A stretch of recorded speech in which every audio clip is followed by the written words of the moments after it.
انسان میں جو ایک جنسی طلب ہے، اس میں جو ایک شہوت کا مادہ ہے، انسان نے خام خواہ اپنے اوپر قدغنیں عائد کر لی ہیں، اور صحیح اور غلط اور جائز اور ناجائز، ماں بیٹی بیوی میں خام خواہ کی ایک تفریق ہے جو انسان نے قائم کر لی ہے۔ یہ تمام تفریقیں غیر فطری ہیں، اس لیے کہ حیوانات میں ہم یہ دیکھتے ہیں کہ ایسی کوئی تفریق موجود نہیں ہے، بلکہ یہ کہ جیسے پیاس لگے کسی انسان کو تو پانی جہاں سے مل جائے، یا یہ کہ اگر بھوک لگتی ہے تو جہاں سے بھی اس کی انسان تشفی کر لے، اسی طور سے یہ بھی ایک انسان کی طبعی خواہش ہے جیسے وہ ابھرے ویسے ہی اس کو جس طور سے بھی موقع ملے اس کی تسکین حاصل کر لینی چاہیے۔ یہ دو اصل میں فلسفیانہ نقطہ نظر، اور جیسا کہ میں نے عرض کیا خاص طور پر ادب کے میدان سے، لٹریچر کے میدان سے، خاص طور پر افسانوی انداز میں، ناولوں کے انداز میں، ڈراموں کے انداز میں یہ فکر پھیلایا گیا۔ یہ فکر ہے کہ جس نے مغرب کی تہذیب کا جو یہ سماجی عنصر ہے اسے واقعتاً یہ ہے کہ ایک سنڈاس بنا کر رکھ دیا ہے۔ جیسا کہ میں نے عرض کیا کہ ویسے تو پورے یورپ میں اور اسی کا عکس ہے اس وقت پوری دنیا میں اس تہذیب کے اثرات موجود ہیں، لیکن یہ کہ درجات ہیں۔ تو درجے کے اعتبار سے دیکھا جائے تو غالباً برطانیہ کا معاشرہ اور اس کے ساتھ یہ اسکینڈینیوین کنٹریز جو ہیں یہ اس معاملے میں اس وقت پوری نوع انسانی کے امام شمار کیے جا سکتے ہیں۔ مجھے چونکہ امریکہ بھی جانے کا اتفاق ہوتا رہتا ہے تو میں نے یہ محسوس کیا کہ امریکی معاشرہ ابھی اس اعتبار سے بہت پیچھے ہے۔ یورپ کو اس میں پیش قدمی کا اور امامت کا شرف حاصل ہو چکا ہے، اور خاص طور پر یورپ میں بھی یہ تین ممالک جو ہیں یہ بہت آگے نکل گئے ہیں۔ چنانچہ شرم اور حیا نام کی کسی شے کا کوئی وجود وہاں نہیں ہے، عصمت و عفت کا کوئی تصور موجود نہیں ہے۔ معلوم ہوتا ہے کہ یہ چیزیں انسان کی لغت کی میں سے خارج ہو چکی ہیں، اس کے سوچ کے دائرے سے باہر ہو چکی ہیں، اور اسی کا سب سے بڑا مظہر یہ ہے کہ آپ کو معلوم ہوگا کہ برطانیہ میں بھی یہ قانون منظور ہو چکا ہے، اور اسکینڈینیوین کنٹریز میں بھی، کہ دو مردوں کی شادی بھی ہو سکتی ہے۔ دو مرد لیگلی قانونی طور پر شوہر اور بیوی کی حیثیت سے رہ سکتے ہیں، قانون انہیں تسلیم کرے گا یہ شوہر ہے اور یہ بیوی ہے۔ اب اس درجے پرورشن، اس درجے فطرت انسانی کا مسخ ہو جانا، یہ چیز کہ جو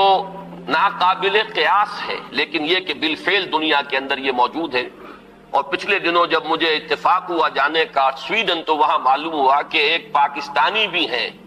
ایک سرحد کے رہنے والے صاحب، جنہوں نے کہ ایک لڑکے سے وہاں شادی کی ہوئی ہے، اور قانونی اعتبار سے وہ میاں اور بیوی کی حیثیت سے وہاں مسلم طور پر زندگی گزار رہے ہیں۔ یہ جو معاملہ ہے، مجھے زیادہ صدمہ جس بات کا ہوا وہ اس پہلو سے کہ اس معاشرے کی جو اچیومنٹس ہیں، جو انہوں نے خوبیاں حاصل کی ہیں، ہمارا معاشرہ جو ہے ان کے بارے میں تو سوچنے کو بھی تیار نہیں۔ مثلاً یہ کہ سیاسی سطح پر مساوات، معاشی کفالت کا اصول کہ کوئی شخص وہاں بھوکا نہیں رہ سکتا، ہر شخص کی گویا کہ کفالت جو ہے وہ ریاست کے ذمہ ہے۔ وہ باتیں جو اسلام نے دی تھی، جو حضرت عمر فاروق رضی اللہ تعالیٰ عنہ کے قول منسوب ہے کہ اگر دجلہ و فرات کے کنارے کوئی کتا بھی بھوکا پیاسا مر گیا تو عمر قیامت کے دن ذمہ دار ہوگا۔ یہ نقشہ واقعہ ہے، تسلیم کرنا پڑتا ہے کہ ان لوگوں نے اس چیز کو آج کی دنیا میں بالفعل حاصل کر کے دکھایا ہے۔ سماجی مساوات کا یہ عالم کہ اگر کوئی فائنینس منسٹر، اسے بھی اگر اپنا چیک کیش کرانا ہے تو وہ بھی بینک میں اسی طرح لائن میں لگتا ہے جیسے کوئی عام شہری لگتا ہے۔ یہ سماجی مساوات کہ غریب سے غریب آدمی بھی وہاں پر جو بھی ہے، چاہے وہ ویلفیئر پر زندگی گزار رہا ہو، وہ خود معذور ہو چکا ہو اور صرف اسے حکومت کی طرف سے جو ہے سہولتیں حاصل ہو، لیکن اس کا بچہ بھی اگر بیمار ہوگا تو اسے وہی علاج میسر آئے گا جو وہاں کسی کروڑ پتی کے بچے کو علاج میسر آئے گا، اور اس کے بچے کو بھی وہی تعلیم ملے گی جو کسی منسٹر کے بچے کو تعلیم حاصل ہو سکے۔ یہ چیزیں جو ان کے ہاں اچھی ہیں فی الواقع، جو اصلاً تو ہماری تھی، لیکن یہ ہے کہ اس وقت اگر ہمیں وہاں پر یہ چیزیں نظر آتی ہیں تو مجھے تو وہی احساس ہوا تھا کہ کتابیں اپنے آبا کی یہ موتی علم و حکمت کے جو دیکھیں، ان کو یورپ میں تو دل ہوتا ہے سی پارا، چیزیں ہماری تھیں لیکن یہ انہوں نے کر کے دکھائی۔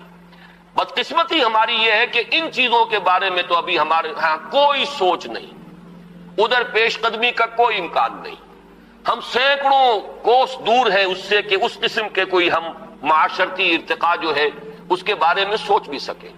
لیکن جو ان کی گندگی ہے جس نے کہ ان کو تباہ کر کے رکھ دیا ہے، خاندانی نظام ٹوٹ پھوٹ کر رہ گیا ہے. جیسا کہ میں نے عرض کیا کہ شرم اور حیا جو ہے وہ ان کی لغت سے خارج ہو چکے ہیں، عصمت و عفت کے الفاظ بے معنی ہو چکے ہیں.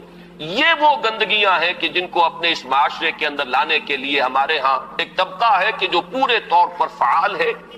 اگرچہ عددی اعتبار سے اس کی کوئی حیثیت نہیں، وہ ایک بہت ہی حقیر اقلیت ہے، لیکن معنوی حیثیت ہے. اخبارات میں ان کے مضامین چھپتے ہیں، وہ دانشور شمار ہوتے ہیں، سرکاری حلقے جو ہیں وہ ان کو سپورٹ کرتے ہیں، ذرائع ابلاغ جو ہے ان تک ان کی رسائی ہے. لہذا اس معاشرے میں تیزی کے ساتھ یہ چیزیں جو ہیں وہ سرایت کرتی چلی جا رہی ہیں. بہرحال اس تمہید کے بعد اصلاً مجھے جس موضوع پر گفتگو کرنی ہے میں اس کی طرف آ رہا ہوں. میں جہاں تک پردہ اور زنا کے استیصال کے لیے جو دوسری تدابیر اسلام نے اختیار کی ہیں، جہاں تک اس کا تعلق ہے اس پر انشاءاللہ علیحدہ کسی موقع پر تقریر کروں گا. آج کے لیے میں نے طے کیا ہے کہ صرف اس مسئلے کو اچھی طرح ہم تھریش کریں، دیکھیں کہ واقعتاً نظریہ مساوات مرد و زن اس میں کوئی حصہ درست ہے یا نہیں ہے، تو کون سا ہے. ہمارے سامنے کسوٹی اور معیار جو ہے وہ اللہ کی کتاب ہے، اس کے رسول صلی اللہ علیہ وسلم کی سنت ہے. ہمیں ان دونوں چیزوں کے حوالے سے دیکھنا ہے کہ اس نظریے میں صداقت کا ایلیمنٹ کتنا ہے اور دھوکہ اور فریب کا حصہ کتنا ہے. میں سب سے پہلے تو یہ عرض کروں گا کہ اس